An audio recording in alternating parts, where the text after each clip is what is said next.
Jai Hind.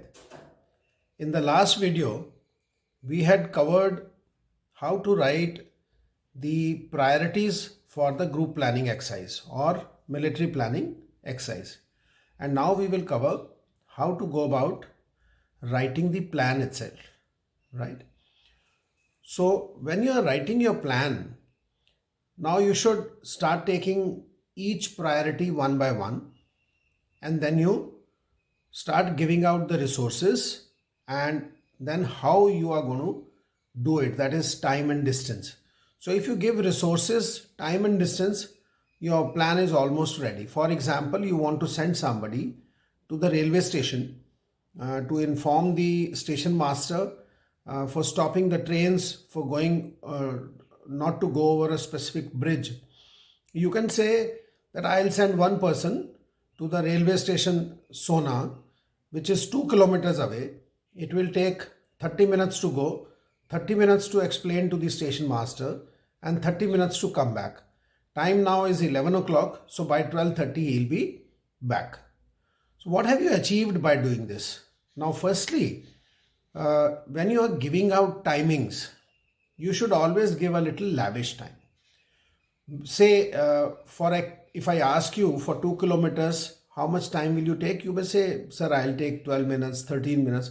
But here I am saying you say 30 minutes for 2 kilometers.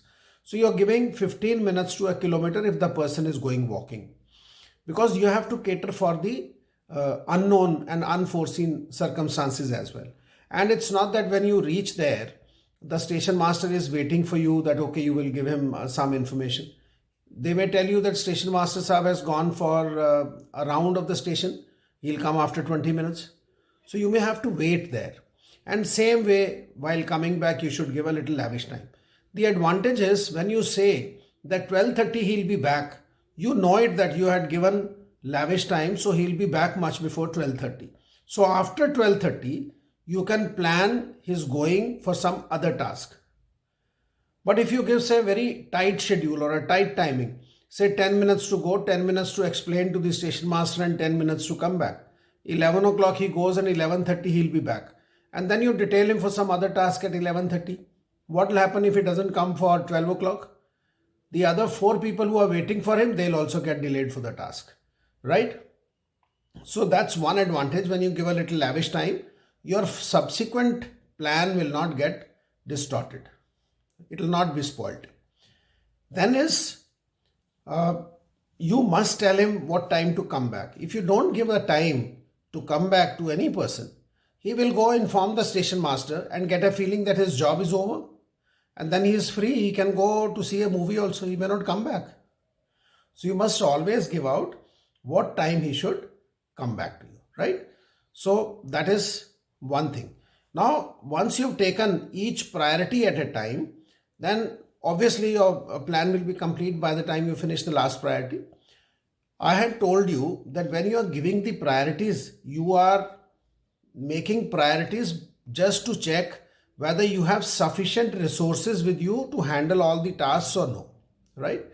While implementing the tasks, you can always change the sequence of implementation.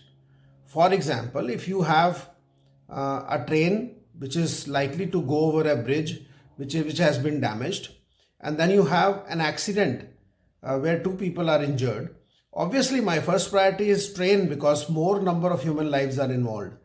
But once I realize that I can handle the train, then I have sufficient resources to take care of the injured people as well. So now, though my priority for the injured people is after the train, but while implementing it, I can always send these injured people to the hospital first, because I am sure that by doing that, I will not be jeopardizing safety of the train because I have sufficient resources already catered for that, right? Because if you do not send these injured people to the hospital now, they may not require your help at all, correct? So that is how you can make a little change while implementing the priorities. Actually speaking, writing of priorities is not mandatory in the GTO task. However, if you write the priorities and if your priorities are correct, then it'll automatically give a feeling that your plan is bound to be correct, which is based on these priorities itself. So for making the plan, you definitely have to make the priorities whether you write them or you don't write them. So if you feel by writing priorities you are losing time, you can straightaway write the plan.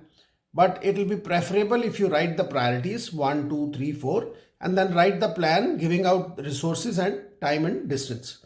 And that will finish your plan. Now this written work of yours in the form of a plan is submitted to the GTO. And GTO keeps it in your dossier.